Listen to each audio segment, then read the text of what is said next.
Hello students, बेटा आज हम रिवीजन करेंगे व्याकरण का। आपकी बुक है नवीन शिक्षार्थी बाल हिंदी व्याकरण।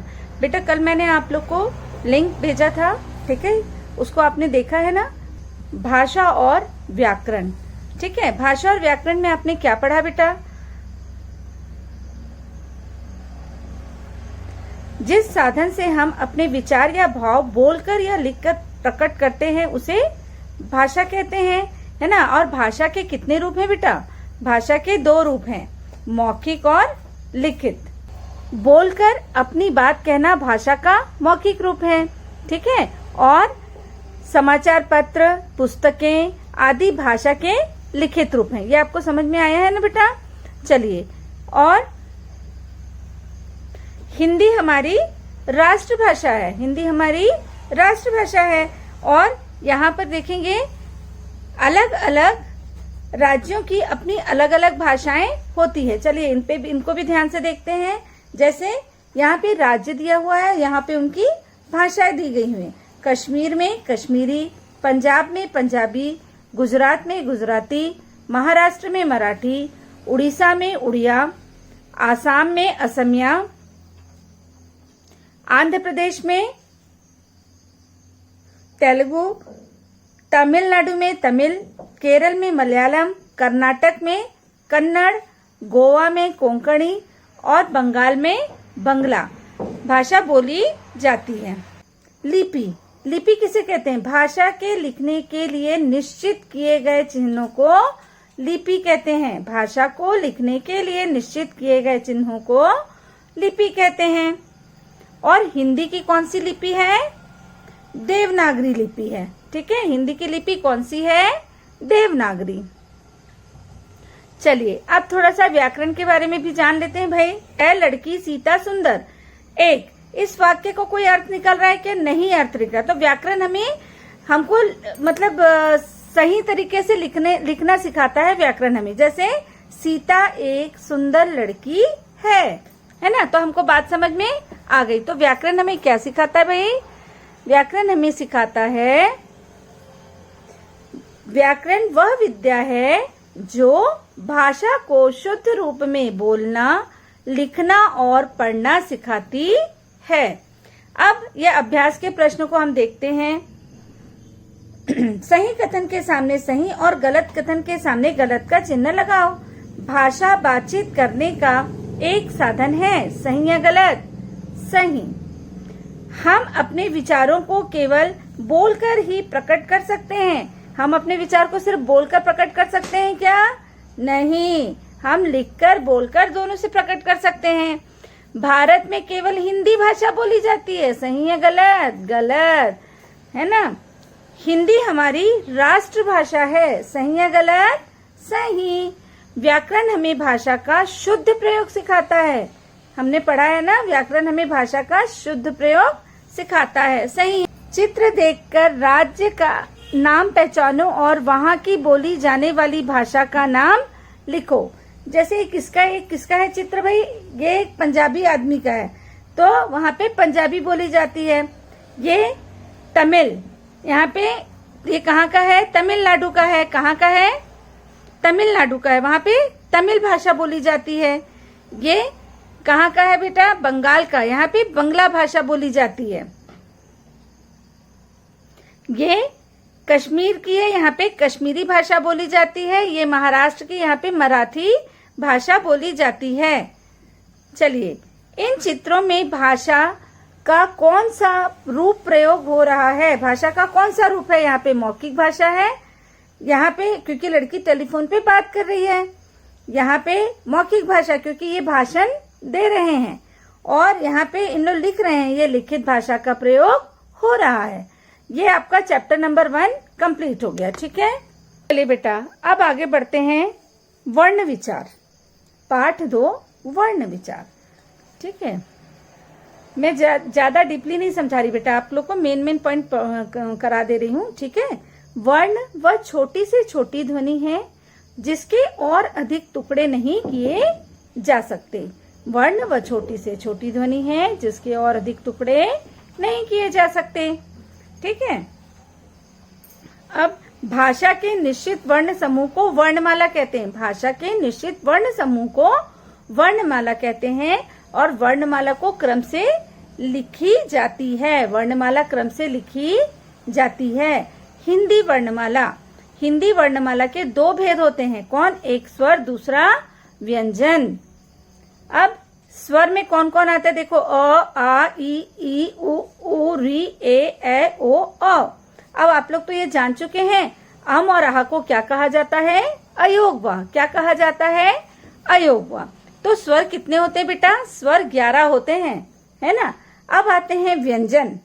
व्यंजन कौन कौन से होते हैं देखो, क, ख, ग, घ, अंगा, च, छ, ज, झ, इया, ट, ठ, ड, ढ, अणा, त, थ, द, ध, न, प, फ, ब, भ, म, य, र, ल, व, श, श, स, ह, छ, त्र, ज्ञ, श्र। ठीक है। अब वर्णों की व्यंजन की संख्या कितनी होती है? 33। ठीक है। कहाँ तक होती है? श, श, स, ह तक। छ, त्र, ज्ञ और श्र ये कौन से व्यंजन कहलाते हैं? ये संयुक्त व्यंजन कहलाते हैं। कौन से व्यंजन कहलाते हैं? संयुक्त व्यंजन। चलिए अब आगे देखते हैं। स्वर, स्वर किसे कहते हैं? जो वर्ण बिना किसी अन्य ध्वनि की सहायता से बोले जाते हैं वे स्वर कहलाते हैं। जो वर्ण बिना किसी अन्य ध्वनि की सहायता से बोले जाते हैं वे क्या कहलाते हैं? स्वर कहलाते हैं। हिंदी में मैं बताई थी 11 स्वर होते हैं। ठीक है। चलिए व्यंजन, स्वरों की सहायता से बोले जाने वाले वर्ण व्यंजन कहलाते हैं। क से ह तक सभी वर्ण व्यंजन वर्ण है। मैंने बताया था ना बेटा, क से लेके ह तक, क से लेके ह तक सभी व्यंजन वर्ण हैं। ठीक है। संयुक्त व्यंजन, संयुक्त व्यंजन 4 होते हैं। कौन कौन से? छ, त्र, ज्ञ और श्र। अयोगवा, अम और आह को अयोगवा कहा जाता है। और अम आह कब आते बेटा? स्वर के बाद में और व्यंजन के पहले। ठीक है। इनका स्थान कहाँ है? स्वरों के बाद और व्यंजन के पहले, पूर्व, है ना। इन्हें अयोगवा कहा जाता है। अ के बिना इनका उच्चारण असंभव है ना। अ को अनुस्वार और आहा को विसर्ग भी कहा जाता है। ठीक है। अनुस्वार व्यंजन का चिन्ह है, जैसे गंगा, डंडा, बंदर, खंबा आदि। ठीक है। चलो, अनुनासिक, चंद्रबिंदु को अनुनासिकता का चिन्ह है। चंद्रबिंदु अनुनासिक का चित्र है। ठीक है। हलंत या हल, है ना, ये आधा, जैसे कोई व्यंजन वर्ण कैसे होते हैं? अधूरे होते हैं, उसमें हलंत लगा होता है, लेकिन उसमें अस्वर मिल जाती है तब वो पूर्ण हो जाते हैं। ये मैंने आप लोग को समझाया है पहले, है ना। मात्रा किसे कहते हैं? देखिए बेटा, व्यंजन के साथ स्वर का जो रूप या चिन्ह लगता है वह मात्रा कहलाता है। कैसे? जैसे ये अ है, ये अ की कोई मात्रा होती है क्या? नहीं होती है, लेकिन इसमें आधा क में अ जुड़ जाता है तो पूरा क बन जाता है, जैसे, है ना। ये आप लोग जानते हैं। ठीक है। यहाँ पे आ की मात्रा क के साथ मिला और यहाँ पे शब्द बन गए, जैसे आम, आ से, और कान, सिर्फ छोटी की मात्रा की, किताब, बड़ी की कीमत। ठीक है। कुल, कुत्ता, छोटा कू, है ना। बड़ा कू, कूड़ा, कृपा, कमे ए की मात्रा केसर, कमे ए की मात्रा कैसा, कमे ओ की मात्रा कोयल, कमे ओ की मात्रा कौन। ठीक है बेटा, आप व्यंजन के साथ में स्वर का प्रयोग आपने देख लिया। चलिए अब अभ्यास करना है। आओ अभ्यास करें। इसमें लिखा हुआ है, स्वर और व्यंजन शब्द चुनकर उनके स्थान पर लिखिए। मेरे ख्याल से ये वर्क सभी ने कर लिया है। यहाँ पे दिया है निम्नलिखित शब्दों के वर्णों को अलग करके लिखना है। ये भी आप लोग ने कंप्लीट कर लिया होगा। जो नहीं किया होगा उसको देख के कंप्लीट कर लेंगे। इसको जोड़ करके आपको नए शब्द बनाना है। जिसने नहीं किया होगा वो अपनी कॉपी में कंप्लीट कर लेंगे। ठीक है। पाठ 3, संज्ञा।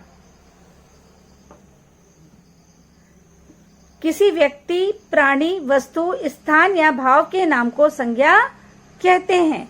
आप लोग बुक रीडिंग बहुत अच्छे से करेंगे क्योंकि बुक के अंदर से बहुत सारे क्वेश्चंस आएंगे ना बेटा। चलिए, संज्ञा के मुख्यतः 3 भेद होते हैं। कौन कौन सा? व्यक्तिवाचक संज्ञा, जातिवाचक संज्ञा और भाववाचक संज्ञा। ये देखो यहाँ पे व्यक्तिवाचक संज्ञा से संबंधित एग्जाम्पल दिए हुए हैं। ठीक है, किसी विशेष व्यक्ति, स्थान या वस्तु के नाम को व्यक्तिवाचक संज्ञा कहते हैं। व्यक्ति, स्थान और वस्तु के नाम को। ठीक है, जातिवाचक संज्ञा देखेंगे। जो शब्द किसी विशेष वस्तु या प्राणी का नहीं बल्कि उनकी पूरी जाति का बोध कराते हैं, उन्हें जातिवाचक संज्ञा कहते हैं। जैसे पक्षी, एक पक्षी नहीं है, पूरी जाति के बारे में बोल रहे हैं। किताब, एक किताब के बारे में नहीं, उनकी पूरी जाति के बारे में बोल रहे हैं। पहाड़, नदी, आदमी, कुर्सी आदि। ठीक है, ये सब जातिवाचक संज्ञा के प्रकार हैं। भाववाचक संज्ञा, भाववाचक संज्ञा किसे कहते हैं देखते हैं भाई। जिन शब्दों से किसी प्राणी या वस्तु के गुण, भाव या दशा का पता चले, उन्हें भाववाचक संज्ञा कहते हैं। जैसे बुढ़ापा, ईमानदारी, सत्य, मिठास, सुगंध आदि, ये सब भाववाचक संज्ञा कहलाते हैं। ठीक है, आओ अभ्यास करें। निम्नलिखित वाक्य में से संज्ञा शब्द ढूंढकर लिखना है। राम अयोध्या के राजा थे। राम अयोध्या राजा, ये वाला वर्क भी आप लोग ने कर लिया है। इसे आप लोग अपनी कॉपी में, बुक में अच्छे से करेंगे और बार बार प्रैक्टिस करेंगे। ठीक है बेटा, चलिए बेटा, ये आप लोग का रिवीजन हो गया कंप्लीट। पार्ट 1, 2 और 3। तो आप लोग को क्या करना है? आप लोग को बुक रीडिंग बहुत अच्छे से करना है।